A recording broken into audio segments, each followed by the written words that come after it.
आशा करता हूँ आप सब बहुत अच्छे होंगे। मेरा नाम है शिव सिकरवार। MIQ एजुकेशन पर आपका बहुत बहुत स्वागत है। आज हम डिस्कस करने जा रहे हैं most important questions of geography part 2 को। डिस्कस करने से पहले आप सबका प्यार हमारे साथ ऐसे ही बना रहे कामना करता हूँ। सब्सक्राइब कीजिए MIQ एजुकेशन को ऐसे ही और वीडियोस के लिए, और बेल आइकन को प्रेस कीजिए हमारी हर वीडियो की नोटिफिकेशन पाने के लिए। आते हैं अपने टॉपिक पर। जो सीरीज हमने स्टार्ट की थी most important questions of geography, उसके पार्ट 2 को हम डिस्कस करने जा रहे हैं आज। ये रहा हमारा 11वां प्रश्न आप हमारी स्क्रीन पर। Which one of the following was to be discovered first in the chromosphere of the sun. सूर्य के वर्णमंडल में इनमें से कौन सी गैस सबसे पहले खोजी गई? कौन सी गैस खोजी गई? पहला neon, option B argon, option C helium, option D xenon. कौन सी खोजी गई? ऑप्शन, हमारा आंसर है ऑप्शन सी हीलियम। आते हैं प्रश्न नंबर 12 की तरफ। Which of the planet is also known as Earth's twin. किस ग्रह को पृथ्वी का जुड़वा के नाम से जाना जाता है?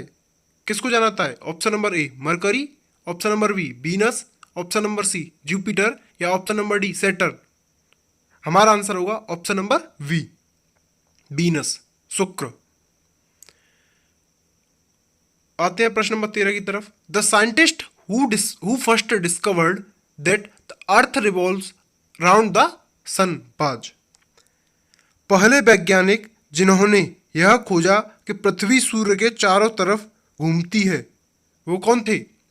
Option number A Newton, option number B Dalton, option number C Copernicus, option number D Einstein.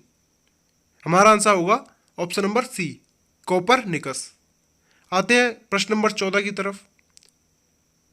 Which one among the following statement is not correct. इनमें से कौन सी टिप्पणी सही नहीं है? Option number A solar noon occurs simultaneously at locations with the same longitude. सौर दोपहर एक साथ होती है उन जगहों पर जिनके देशांतर एक जैसे होते हैं। Option number B one meridian which is directly under the sun experience solar noon at given time.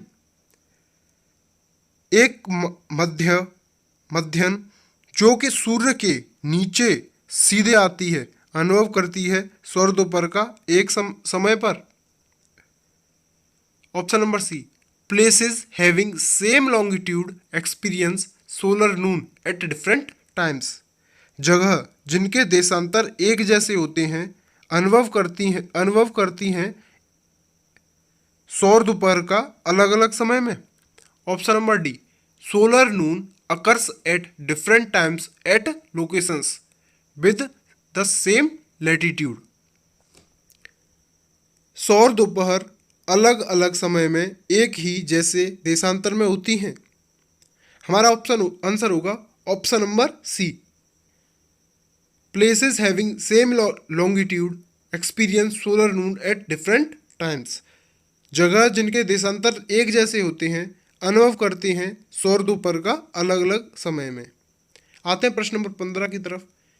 Variations in the length of day time and night time from season to season are due to. दिन और रात के समय में भिन्नता मौसम दर मौसम क्यों होती है? Option number A the earth rotation on its axis. पृथ्वी के अपनी धुरी पर चक्कर लगाने से। Option number B the earth's revolution around the sun in an elliptical manner. पृथ्वी के सूर्य के चारों ओर अंडाकार कक्ष में घूमने से। Option number C latitudinal position of the place. क्षेत्र की अक्षांशीय स्थिति से। Option number D revolution of earth on tilt axis. पृथ्वी के झुके हुए अक्ष में घूमने से।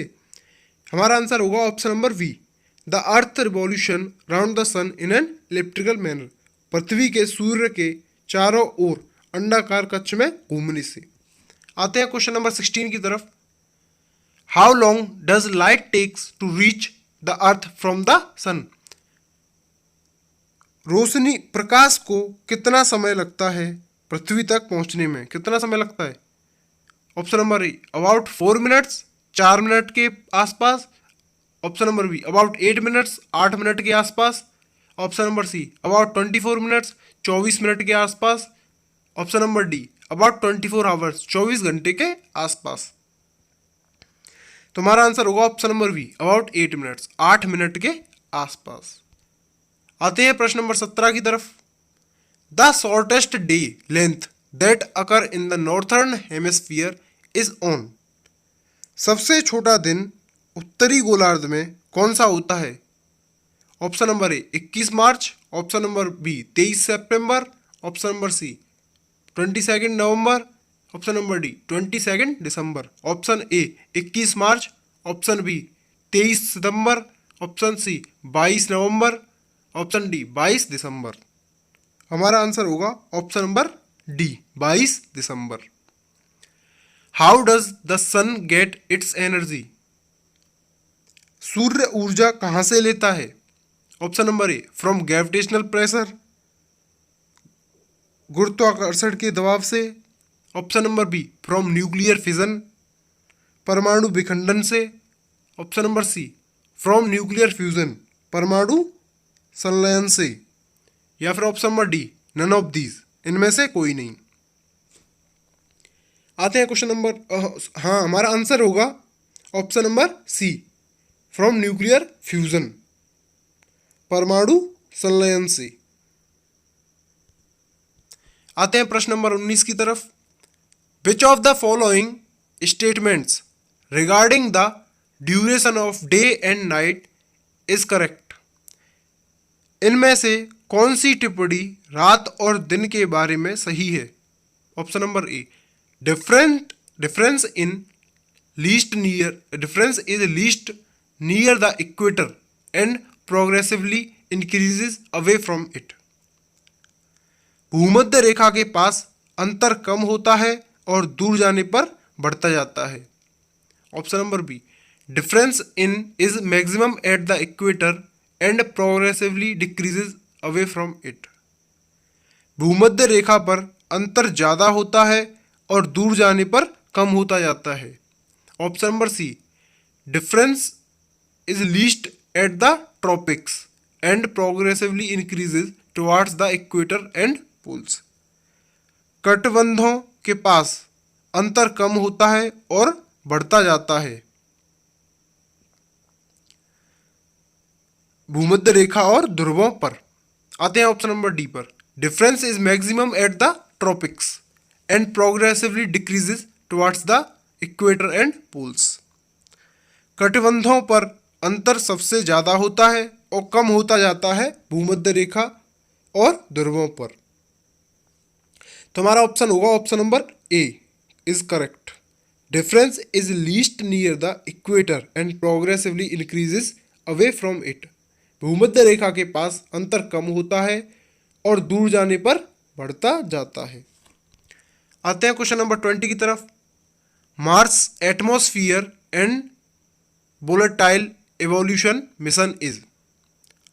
मार्स एटमॉस्फेयर और वोलेटाइल एवोल्यूशन मिशन क्या है? पहला a spacecraft launch by India.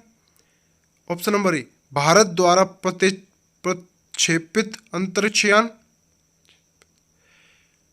Option number B a collaboration project of ISRO and NASA. ISRO और नासा की सहयोगी परियोजना।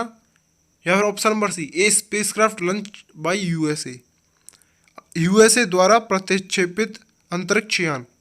या फिर option number D a collaboration project of NASA and European Space agency.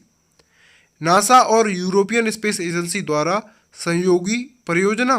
तो हमारा ऑप्शन होगा option number C a spacecraft launch by USA द्वारा प्रक्षेपित अंतरिक्ष यान। आते हैं प्रश्न नंबर 21 पर। Which one of the following planets takes least time to complete one revolution on its axis? इनमें से कौन सा ग्रह कम समय लेता है एक चक्कर लगाने में अपनी धुरी पर? तुम्हारा आंसर है, ऑप्शन है, option number A Mercury, option number B Earth, option number C Jupiter, option number D Neptune. तुम्हारा आंसर होगा ऑप्शन नंबर ए मरकरी, गुरु। आते हैं क्वेश्चन नंबर 22 की तरफ। ये हमारा वीडियो का अंतिम क्वेश्चन है। विच of the following statements is not correct? इनमें से कौन सी टिप्पणी गलत है? Option number A weight of a body is different on different planets. अलग अलग ग्रहों पर वस्तु का भार अलग अलग होता है। Option number B mass of a body on the earth, on the moon and in empty space is the same. वस्तु का द्रव्यमान पृथ्वी, चंद्रमा और खाली अंतरिक्ष में समान होता है।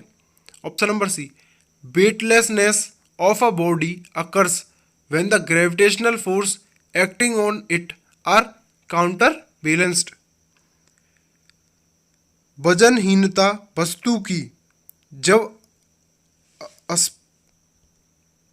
जब उस पर लगने वाला गुरुत्वाकर्षण बल प्रतिभार हो जाता है।